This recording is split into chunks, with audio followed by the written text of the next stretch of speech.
I want to talk to you about how to sign PDF with digital signature certificate.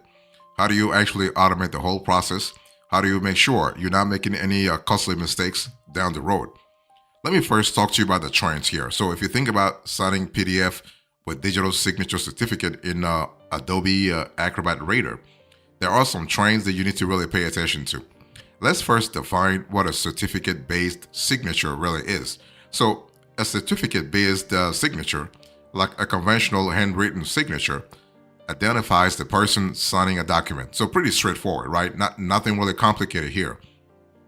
But the thing is, unlike a handwritten signature, a certificate-based signature is kind of difficult to forge because it contains encrypted information that is actually unique to the signer. So the signing party has information that is exclusive to them. And a certificate-based signature can be easily verified, and actually it informs recipients whether the document was modified after the signer initially signed it. So that's pretty good, because if you are in a niche, if you are in an industry where data privacy or data security or data integrity is critical, you want to really think about signing PDF with digital signature certificate. So to sign a document with a certificate-based signature, you must obtain a digital ID or create a self-signed digital ID in Acrobat or Acrobat Reader. And the cool thing is that this digital ID contains a private key and a certificate with a public key and more. So you have something exclusive to the transaction we're talking about. And the private key is used to create the certificate-based signature. And the certificate actually is a credential that is automatically applied to the signed document. And the signature is verified when recipients open the document. And what's even better is that you have security, but you also have integrity. So when you apply a certificate-based signature, Acrobat uses a hashing algorithm to generate a message digest, which it encrypts using your private key. So everything starts from your private key, and Acrobat embeds the encrypted message digest in the PDF, certificate details, signature image, and a document version when signed. So you can see on the screen here, this is what you have here. If you're thinking about a digital signature certificate, this is what it really looks like. So you have the dimension digitally signed by John Smith with the date and everything else. So that's important.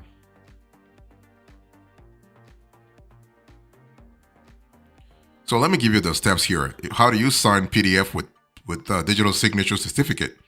So how do you actually add a certificate-based signature to a PDF? Okay, first you want to open a PDF in Acrobat and choose All Tools, More, Use a Certificate in the global bar. And that's one option. Second option is from Acrobat Home, you can select All Tools. In the Protect section, you select Use a Certificate, and then select the file you want to certify. So basically what happens here is that everything is pretty self-explanatory when you go into Acrobat, okay? And so the Use a Certificate tool is actually open on the left pane. You can see on the screen here, Use the Certificate. And you want to select Certify Visible Signatures to certify with a visible digital signature, and then select Drag New Signature rectangle in the dialog box that appears, okay? You can select Certify Invisible Signatures if you want to certify the document without a visible signature. Sometimes some transactions call for it, but in this case, no. Third, you want to sign OK in the Save as Certified Document dialog box. And if you have selected Certify Visible Signature in the previous steps, use the mouse to drag and draw a rectangle where you want your signature to appear. And in the Sign In and Sign with a Digital ID box, choose the digital ID you want to use for certifying the document and select Continue, or select Configure New Digital ID to create a new ID. So you can see on the screen here what the final process is, okay? And so this is what it looks like. So you want to choose the digital ID that you want to use for signing. And finally, what you want to do here is that you want to select Review to review the document before signing. then select sign. So remember, you have to review everything because once you sign, it's kind of difficult to really modify it, right? So you can modify it, but there will be evidence of it. So if you want to really, if you think about data integrity from the get-go, you want to review everything. So once you are comfortable, save the PDF when prompted, and your document is now certified. Okay, it's now certified. Let me give you a few extras here. When you think about signing PDF with the digital signature certificate, let's talk about certifying and signing documents. So the Use a Certificate tool lets you apply two types of certificate-based signatures. Number one, you can certify a document, attest to its content, or approve a document with the digitally signed option. Okay, so you have, let's talk about digitally signed. So when you digitally sign with a certificate, what happens here is that the signature is considered an approval signature. I mean, approval signature with all the validation that is required by law. Okay, and so when you have the certified visible or invisible signatures, you have to understand that certified options provide a higher level of document control than digitally signed. So for documents that require certification, you must certify the documents before others sign them. So if a document has already been signed, the certify options are disabled. When you certify a document, you can control the types of changes other people can make. And you can also certify with or without displaying a signature. So that's pretty good because it gives you a lot of flexibility. Okay. And so signatures made with the certified or digitally signed options comply with data protection. Sorry about that. Comply with data protection standards specified by the ETSI, the European Telecommunications Standards Institute. Okay, so in addition, both signature types comply with the PDF Advanced Electronic Signature. So the standards. So that's really good from a regulatory point of view, if you will. Okay, and you can also set up certificate-based signatures. So you can expedite the signing process and optimize your results by making the following preparations in advance. So just remember that you can get a digital ID from your own organization. You can buy a digital ID, or you can create a self-signed one. You can also set the default signing method. You can create an appearance for your certificate-based signature. So that's really good from a complementary point of view. Just remember that you always want to use the preview documents mode to suppress any dynamic content that can alter the appearance of the document and mislead you into signing an unsuitable document. Okay. Review all the pages in a document before you sign. Documents can contain signature fields on multiple pages. Okay. And review all the pages. You want to configure the signing application. Both authors and signers should configure the application environment and choose a signature type so that you can really customize things from the get-go.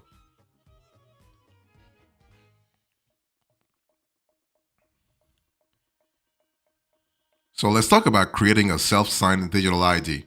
So sensitive transactions such as real estate or healthcare related, okay, between businesses generally require an ID from a certificate authority instead of a self-signed one. So in Acrobat, you want to select the hamburger menu, Windows or Acrobat menu, Mac for on Mac, and then you want to choose preferences.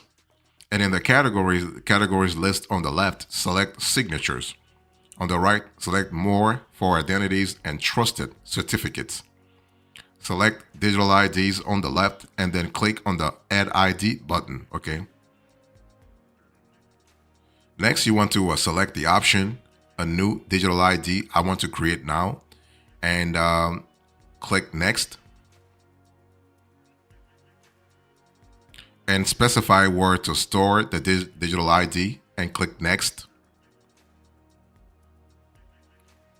You also have a new PKCS 12 digital ID file.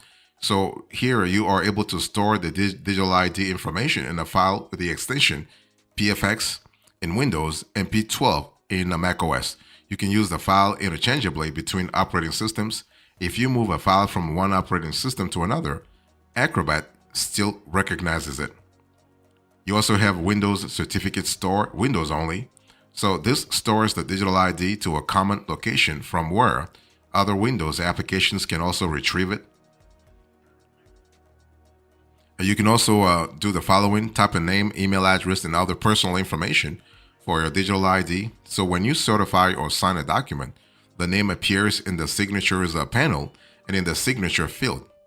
You can choose an option from the key algorithm menu. And from the use a digital ID for menu, choose whether or not you want to use the digital ID for signatures, data encryption, or both, and click Next.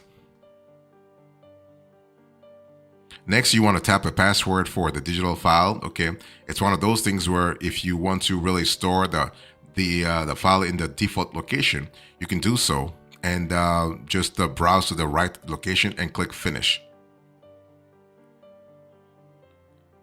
Now, if a digital ID file with the same name exists, you are prompted to replace it. Click OK to replace, or browse and select a different location to store the file. And the ID is created, so that's really good. Okay, you can export and send your certificate to a certificate file to contacts who can use it to validate your signature. So that's pretty straightforward. One thing I want to say here is that you want to actually, if you have a device connected to this computer, you also are able to click the usage options button and choose the task you want the digital ID as a default. So that's really pretty good.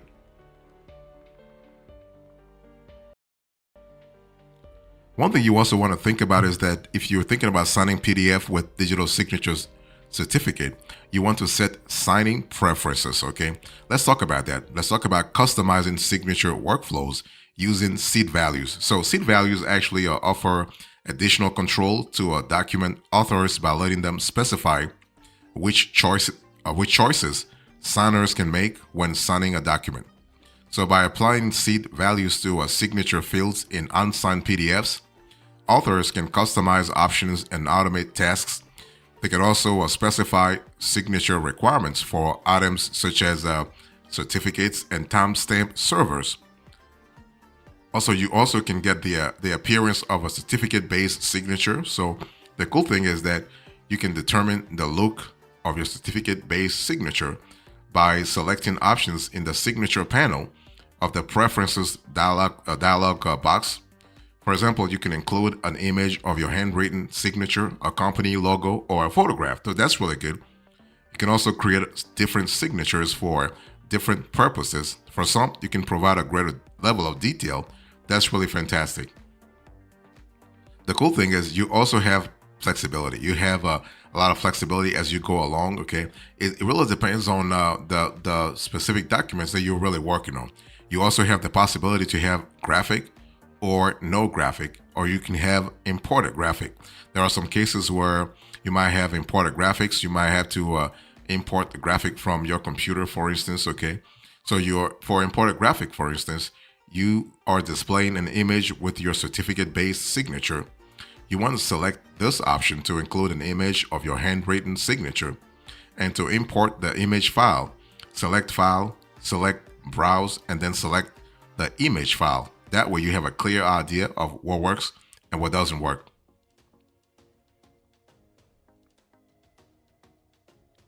You also have the possibility to set up a roaming ID account. So if you're thinking about signing PDF with a digital signature certificate, you have that option. So a roaming ID is actually a digital ID that's actually stored on a server and can be accessed by the subscriber.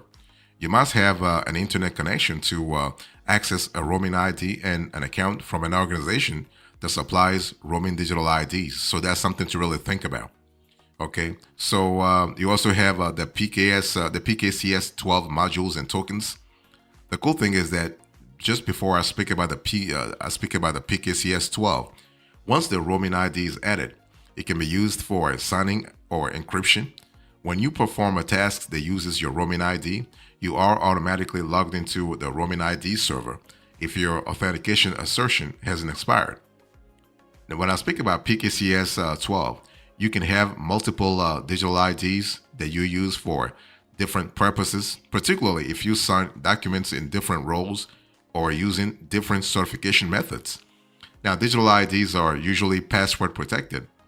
They can be stored on your computer in PKCS 12 file format, and digital IDs can also be stored on a smart card, hardware token, or in the Windows certificate store. So that's kind of cool.